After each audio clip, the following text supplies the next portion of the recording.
Hello मेरे प्यारे दोस्तों, आपका हमारे चैनल कुछ तो खास है में बहुत बहुत स्वागत है। दोस्तों, आज मैं आपके लिए लाई हूँ एक नया बिज़नेस आइडिया जो कि बहुत ही ज़्यादा पॉपुलर है, जो है आइसक्रीम बनाने का बिज़नेस। जी हाँ, जिससे आप बहुत अच्छी कमाई कर सकते हैं और बहुत ही प्रॉफिटेबल ये साबित हो सकता है आपके लिए। तो इस वीडियो को लास्ट तक ज़रूर देखिएगा। वीडियो पसंद आए तो वीडियो को लाइक कीजिएगा, शेयर कीजिएगा और चैनल को अगर आपने सब्सक्राइब नहीं किया है तो जल्दी से सब्सक्राइब कर लीजिए, जिससे आपको और भी अच्छे अच्छे बिजनेस आइडियाज़ मिलते रहें। तो आइए शुरू करते हैं आज की वीडियो को और देखते हैं कि आइसक्रीम बनाने के व्यापार में आपको किन किन चीज़ों की ज़रूरत होगी और इसके बारे में कंप्लीट हम जानकारी आपको देंगे। तो दोस्तों, जैसा कि आप सब जानते हैं कि आइसक्रीम बिजनेस बहुत ही पॉपुलर हो गया है आजकल, तो हर कोई ये बिजनेस करके बहुत सारी कमाई कर सकता है। डेयरी उद्योग पर आधारित आइसक्रीम मेकिंग बिजनेस बहुत ही प्रॉफिटेबल साबित हो सकता है। इसको कोई भी उद्यमी छोटे स्तर पर शुरू करके अपनी कमाई का साधन बना सकता है।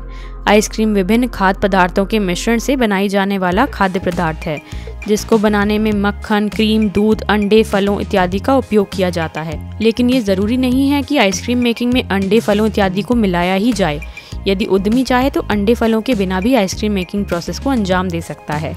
एक अच्छी और गुणवत्ता युक्त आइसक्रीम में 10% दूध और 20% दूध के ठोस जैसे मक्खन, क्रीम इत्यादि की मात्रा और बाकी फ्लेवरिंग मटेरियल, मीठा बनाने हेतु चीनी, खुशबू हेतु फलों या फूलों के एसेंस इत्यादि होते हैं। तो आइसक्रीम क्या है? हालांकि आइसक्रीम का नाम लगभग सभी जानते हैं और सभी ने कभी न कभी अपने जीवन में इसको खाया भी होगा, लेकिन यदि कोई किसी व्यक्ति से पूछे कि आइसक्रीम क्या होती है तो शायद वह इतना ही कह पाएगा कि आइसक्रीम आइसक्रीम होती है और क्या होती है। लेकिन आइसक्रीम को परिभाषित करते समय हम ये कह सकते हैं कि आइसक्रीम दूध, क्रीम, चीनी एवं अन्य सामग्री को मिलाकर उस मिश्रण को एक विशेष तकनीक का उपयोग करके जमाने के बाद उत्पादित किया जाता है। आइसक्रीम का उपयोग लगभग 100 साल पहले से होता आया है, लेकिन इसका अधिकतर उपयोग तब से हुआ जब से रेफ्रिजरेटर उपयोग में आने शुरू हुए हैं। आइसक्रीम को दूध, वसा और सुगंधित पदार्थों युक्त अर्ध जमी हुई एक मिठाई भी कहा जा सकता है। तो अब जानते हैं इसका इंडिया में बिजनेस स्कोप क्या है। इंडिया के उत्तर पूर्वी राज्यों में हो रही जनसंख्या में वृद्धि और युवाओं के जीवन शैली में हो रहे तेजी से बदलावों के कारण आइसक्रीम मेकिंग बिजनेस में ग्रोथ देखी जा सकती है। एक आंकड़े के अनुसार इंडिया में प्रति व्यक्ति आइसक्रीम की खपत उन्नत देशों की तुलना में बहुत कम, लगभग 200 ml है, जबकि अंतर्राष्ट्रीय तौर पर यह आंकड़ा 2 लीटर प्रति व्यक्ति है, जो साफ तौर पर इशारा कर रहा है कि इंडिया में अन्य देशों के मुकाबले इस आइसक्रीम मेकिंग बिजनेस में 10 गुना स्कोप है। वैसे तो आइसक्रीम का उपभोग अधिकतर तौर पर शहरों में किया जाता है, लेकिन विभिन्न कार्यक्रमों, आयोजनों जैसे शादी समारोह, जन्मदिन पार्टी, शादी की वर्षगांठ इत्यादि में ग्रामीण इलाकों में भी आइसक्रीम का उपभोग होता है। हालांकि गर्मियों में इस आइसक्रीम मेकिंग बिजनेस से जुड़े उद्यमी को अपने उत्पाद को बेचने के लिए अधिक चुनौतियों का सामना नहीं करना पड़ता। बरसात के मौसम में थोड़ी चुनौतियों का सामना करना पड़ सकता है, लेकिन बेहतर होगा कि यदि सर्दियों में प्रोडक्शन बंद ही रहे।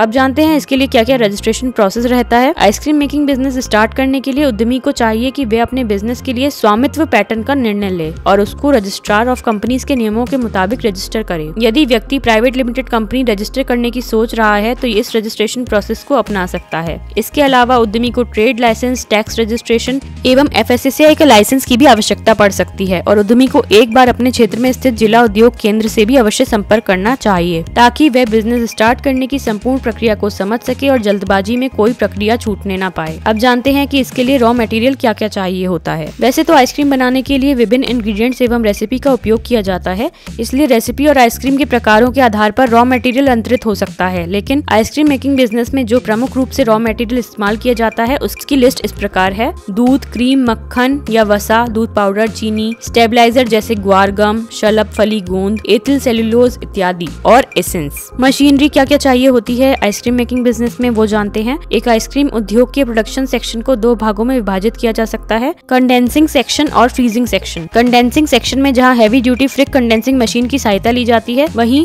फ्रीजिंग सेक्शन फ्रीजिंग मशीन और स्टोरेज कैबिनेट से ये काम संपन्न कराया जाता है। इसके अलावा उद्यमी को आइसक्रीम मेकिंग बिजनेस के लिए कुछ छोटे मोटे उपकरणों जैसे एक्सपेंशन वोल्व और तांबे के ट्यूब इत्यादि की भी आवश्यकता पड़ सकती है। कंडेंसिंग यूनिट को जहाँ बिजली द्वारा चालित मोटर से चलाया जा सकता है, वहीं इसको पेट्रोल इत्यादि से भी चलाया जा सकता है। अब जानते हैं आइसक्रीम मेकिंग प्रोसेस क्या रहता है।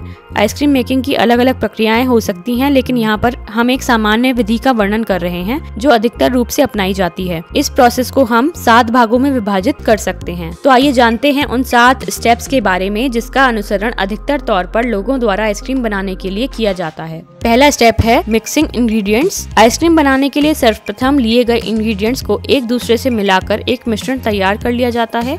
इस प्रोसेस में दूध, पानी पानी, चीनी इत्यादि को मिलाया जाता है। दूसरा स्टेप होता है पाश्चराइजेशन ऑफ मिक्सर का। यदि उद्यमी या व्यक्ति ने प्रथम स्टेप में सभी पदार्थों को मिला दिया हुआ है तो दूसरे स्टेप इस मिश्रण को पैस्चराइज करने का होता है। पैस्चराइजेशन करने के लिए मिश्रण को 25 से 30 मिनटों के लिए 72 सेंटीग्रेड के तापमान पर गर्म किया जाता है। इस क्रिया को अंजाम देते वक्त एक ध्यान देने योग्य बात यह है, पैस्चराइजेशन करने से पहले मिश्रण में दुग्ध उत्पादित पदार्थ, पानी और चीनी ही डाली जाती है। बाकी स्टेबलाइजर इत्यादि पैस्चराइजेशन के बाद डाले जाते हैं। इस क्रिया को इसलिए अंजाम दिया जाता है ताकि मिश्रण में मौजूद बैक्टीरिया गर्म करने के दौरान मर जाएं। थर्ड स्टेप होता है होमोजेनाइजेशन, अर्थात मिश्रण को एक समान करना। पैस्चराइजेशन के बाद मिश्रण में अन्य इंग्रेडिएंट्स जैसे कि फ्लेवर एसेंस के अलावा डालकर उसे होमोजेनाइजेशन अर्थात एक समान करने की प्रक्रिया चालू की जाती है। इस क्रिया को अंजाम देने के लिए मिश्रण को किसी सख्त और लंबी वस्तु से अच्छी तरह हिला लिया जाता है, जिससे मिश्रण में चिकनाई का प्रादुर्भाव होता है और ये प्रक्रिया तब तक जारी रखी जाती है जब तक सारे पदार्थ अच्छी तरह एक दूसरे में मिल न गए हों। चौथा होता है मिक्सर की कूलिंग। उपयुक्त स्टेप करने के बाद मिश्रण को 4-5 घंटे ठंडा होने के लिए छोड़ दिया जाता है। ये प्रक्रिया करने से जहां मिश्रण में बैक्टीरियल ग्रोथ को कम किया जा सकता है, वहीं इस मिश्रण की आयु भी बढ़ जाती है। फ्रीजिंग टैंक में आइसक्रीम जमाने हेतु डालने से पहले इस मिश्रण का तापमान 40 डिग्री फ़ारेनहाइट से अधिक नहीं होना चाहिए। 5वां स्टेप है एसेंस और कलर ऐड करें। अब इस मिश्रण को जमाने से पहले बेहद जरूरी हो जाता है कि उसमें खुशबू और रंग मिला दिए जाएं, ताकि एक सुगंधित और आकर्षक दिखने वाली आइसक्रीम का निर्माण हो सके। यदि उद्यमी आइसक्रीम को कोई खास आकार देना चाहता है तो वह अपने मन मुताबिक इस मिश्रण को सांचे में भर सकता है, ताकि जब इस आइसक्रीम मेकिंग बिजनेस में आइसक्रीम बनके तैयार हो जाए तो वह उद्यमी के अनुमानित आकार पर खरी उतर सके। छठा स्टेप होता है फ्रीजिंग करना। अब उद्यमी को चाहिए कि वह मिश्रण को सांचों में भरकर फ्रीजिंग के लिए रख दे। आइसक्रीम कितनी देर में जमकर तैयार हो जाएगी वह इस बात पर निर्भर करेगा कि उद्यमी द्वारा कौन से फ्रिज उपयोग में लाए जा रहे हैं, और ये भी निश्चित है कि आइसक्रीम 0 सेंटीग्रेड से कम तापमान पर ही जमती है। इसलिए फ्रिज की क्षमता जितनी जल्दी जितना अधिक ठंडा करने की होगी, आइसक्रीम भी उतनी ही जल्दी जम पाएगी। 7वां स्टेप है पिस्ता, बादाम इत्यादि ऐड करना। अब उद्यमी चाहे तो अपने द्वारा उत्पादित आइसक्रीम को थोड़ा और स्वादिष्ट बनाने के लिए उसमें काजू, किशमिश, पिस्ता, बादाम इत्यादि को शामिल कर सकता है और अलग अलग आइसक्रीम में अलग अलग मूल्य भी निर्धारित करके बेच सकता है। आइसक्रीम मेकिंग बिजनेस गृह उद्योग के रूप में भी किया जा सकता है। इसके लिए आइसक्रीम बनाने के लिए आइसक्रीम बॉक्स का उपयोग संभावित है। इन आइसक्रीम के बॉक्सों की प्लेट में आइसक्रीम के सांचे बने होते हैं, जिनमें मिश्रण डालकर कुल्फी इत्यादि का निर्माण संभावित है। आइसक्रीम मेकिंग बिजनेस में आइसक्रीम की गुणवत्ता आइसक्रीम बनाने में उपयोग में लाए जाने वाले कच्चे माल पर निर्भर करती है। तो आप भी घर बैठे आइसक्रीम का बिजनेस शुरू कर सकते हैं और लाखों में कमाई कर सकते हैं। अगर आपको घर बैठे ये बिजनेस शुरू नहीं करना है तो आप इसको बड़े लेवल पर भी शुरू करके बहुत सारी कमाई कर सकते हैं। तो आई होप ये वीडियो आपको पसंद आई होगी और आपके लिए हेल्पफुल होगी। अगर ये वीडियो पसंद आई है तो वीडियो को लाइक कर दीजिएगा, शेयर कर दीजिएगा फ्रेंड्स और फैमिली के साथ। मैं आपसे फिर मिलती हूँ एक नई बिजनेस आइडिया के साथ। तब तक के लिए bye bye, take care and thank you for watching.